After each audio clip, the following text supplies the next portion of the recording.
Here's North and Damen at 8 a.m.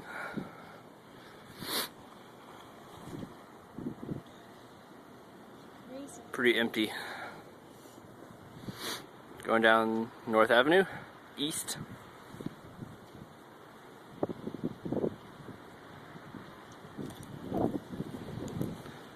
And it's starting to snow more.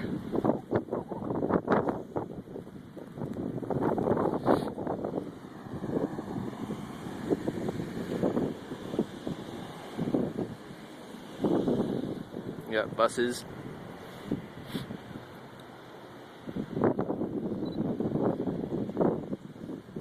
I think most places are staying closed today.